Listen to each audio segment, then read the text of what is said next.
My most powerful transformative learning experience happened when I was a student at Montclair State University. I was about 26 years old, an English major, and just about to start my second semester there. I was taking a required course called Pursuits of English. It had a reputation for being really difficult. There was a ton of reading and analysis involved. My professors were Bob and Sharon. That's all they wanted to be known by. And to be honest, I didn't have high expectations for this class. I thought it was your run-of-the-mill requirement. Now, to set the stage in my personal life a little bit, the prior semester, I was really excited to be out on my own in my first apartment by myself. But a full-time retail job and a full-time course load were really starting to weigh on me. I was realizing that hard work just wasn't getting me what I thought it would. Okay, so back to Bob and Sharon. On the first day of Pursuits of English, I was handed an excerpt of an article to sit and read quietly to myself. It was one page, no title, just plain black text on a white sheet of paper. It was an article about America, our role in foreign wars, the responsibility we have as a superpower.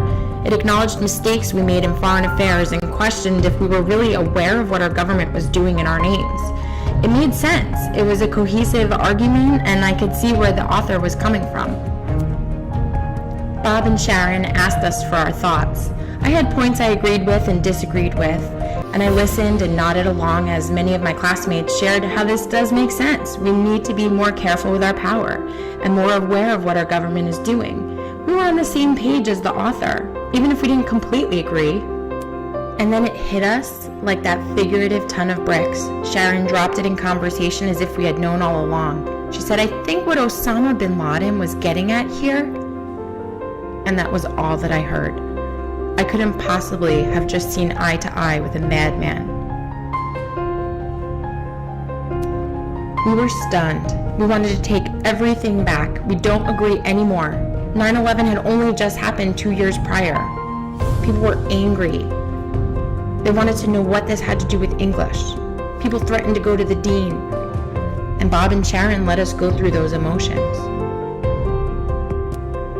A few minutes later, Bob asked us, "If you could see things from an entirely new perspective, would you want to? What would it mean for the way that you see the world today?" Sharon asked, "If you could find a way to consider the views of a madman, can you consider the invisible, the vulnerable, the exploited, who are virtually cut out from the discourse around us?"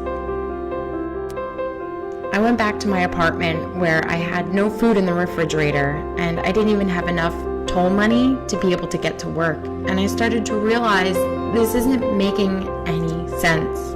There's another side to this world that I thought I knew so well.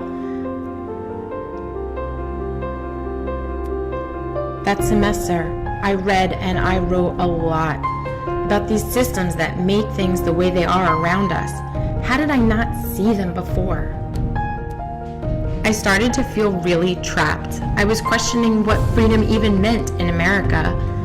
I was confused, I was angry, I cried, and I couldn't talk about it with friends or family. They didn't know what I was talking about. I felt really isolated for a while. And then I decided there has to be something else. For me, this has to be about advocacy. I have to use my voice and my passion to fight on behalf of people who don't have as loud of a voice. And that really shifted the direction of my career from there on out. The last day of class, Bob showed up dressed like Morpheus from the movie The Matrix and handed us a red and blue jelly bean. He said, "You take the blue pill, the story ends. You go back to believing whatever you want to believe. But you take the red pill, and you stay in Wonderland, and I'll show you how deep the rabbit hole goes." You can probably guess by now, I chose to take the red jelly bean. There were things that I saw that semester that I couldn't unsee, and I felt and I still feel a responsibility not to unsee.